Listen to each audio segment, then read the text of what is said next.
Welcome back to another Senior Learning Institute's educational moment, where older adults and their loved ones turn for honest and straightforward information. In just a few minutes, you'll enjoy bite-sized, easily digestible nuggets of knowledge, empowering you to make the right decision the first time. So without further ado, here's our founder, certified senior advisor, seniors real estate specialist, nationally syndicated podcaster and speaker, the advocate you can trust, Mr. Ted Gottlieb. I'm recording this during the COVID-19 stay-at-home order, but I'm certain that the information that we're about to go over is going to be timeless. The service industry for delivering groceries and essentials is growing. I decided to avoid navigating Costco personally and used Instacart to do my shopping. So I thought I'd share with you as to what my experiences were, and I'm convinced that if it works for me here, I could use it for my folks who live about a half a country away, and you might be able to use it as well. Many of the local and chain stores near you have delivery services that are available. Here's how it works. A company like Instacart, Shipt, Google Express, and Peapod have relationships with local retailers, national retailers as well. Those companies have independent contractors who shop the store and deliver your order to your door. It's the retailer's equivalent to Uber or Lyft. Instead of calling them drivers, let's call them shoppers. There's a small fee for the service, and you're expected to tip your shopper. The tip, by the way, you pick when you first order, but you can change the tip amount at the time of delivery. Normally, it's a percentage of the total price that you pay for your order. Overall, I had a great experience. Last Thursday, I placed a Costco order through Instacart. The earliest delivery date was today, Monday. Since a lot of people are social distancing, this was expected. In the future, I would anticipate that we'll see more same day or next day delivery at Costco. And I'm also hearing that the local grocers are already at that point. You order on a phone app or on your computer. You can see all the items by category. It shows items that are in stock. You can also search by name. While using the app, you can save your favorite items or create a shopping list that you can use again anytime that you wish. Think those regular items that you pick up almost every time. Might be eggs, might be bananas, might be milk, what have you. What was really nice about the app is that I was able to change my order up to the time that the shopper was in the store. I actually got a notification that the shopper was starting to shop. You have the option to allow the shopper to make substitutions. So if an item that you like is out of stock, you can substitute it. For instance, if you ordered Coke and they're out of Coke, they could substitute Pepsi. When you place the order, you can give delivery instructions to your shopper. While my shopper was in the store, she sent me a message to see if she was able to substitute an item. I declined. At the same time she had sent me that text, I was able to see what part of my order she had already shopped and put in her basket. It was pretty slick. A few minutes later, I went back to see if she was finished, and I noticed something in my cart that I did not order. I noticed that the fish that she picked up was also about a pound heavier than what I'd asked for. So all of a sudden, I'm starting to get a little concerned.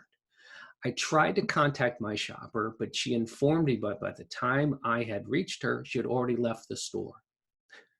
Have I mentioned that I'm a picky shopper? Now I'm getting even more concerned. I asked her if she could return the item that I didn't want. I got no response. The app then told me that the order was on its way, and it gave me a delivery window. The app then informed me that the order arrived, and it arrived on time. I also was able to give specific directions as to where I wanted the order shipped to, meaning did I want it at my front door, did I want it at my back door? So you can leave specific directions in regard to where it is that you want your items to be placed when they arrive at your house, condo, apartment. The app also provided me a way to rate my experience and note any issues that I had. Had the shopper left me a receipt, I would have returned the item back to Costco, but no receipt was provided. But Instacart has this return option available, and it was quite visible on their application.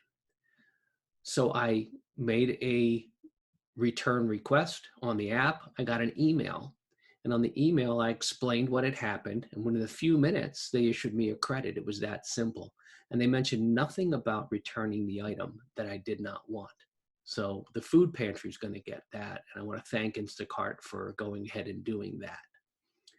Here are some tips based upon what I learned today that I hope will benefit you and make your Instacart or other experience more fruitful. First of all, make it clear if you're willing to substitute items or not. When you place an order for a particular item, it will ask you whether you could substitute or not. So try to remember to do that. But I also will make sure that I put a note in the shopper's notes as well that I want no substitutes, period. I have in the back of my head that since the shopper's tip is based on a percentage of the order, there may be some incentive to want to substitute items. That's just in my head. I don't know if it's true or not, but I've kind of got that floating around back there. So be specific. If you're really picky like me and you don't want Pepsi over Coke or vice versa, just let them know that.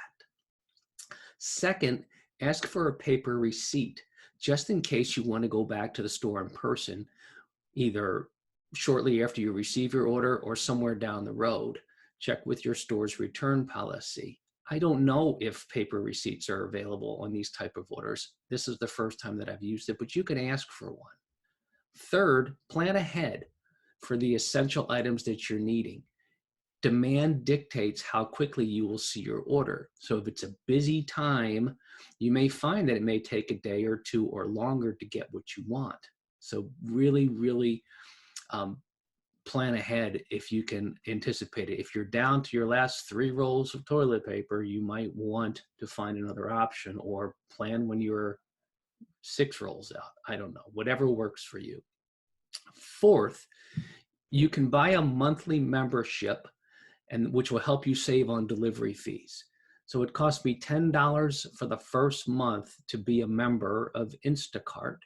But by doing that, I saved $10, an additional $10 on the first order that I placed. So by spending $10, I saved $10. I think I broke even.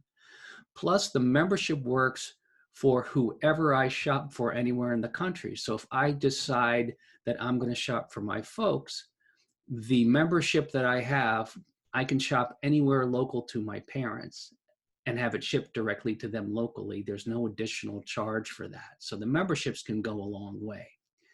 You can always team up with some friends or family members, buy one membership and utilize it in this fashion as well. I don't believe there are any rules that say that you can't do that. Lastly, don't let the amount of sales tax shock you.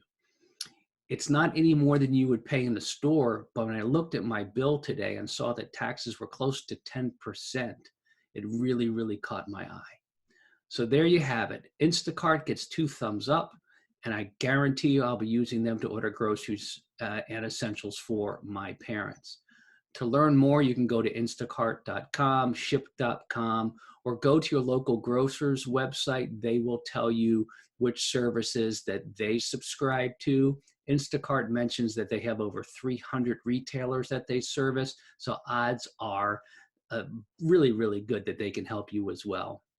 I want to thank you for listening to this Senior Learning Institute educational moment. At the Institute, we strive to provide straightforward and unbiased information to help you make smart decisions the first time.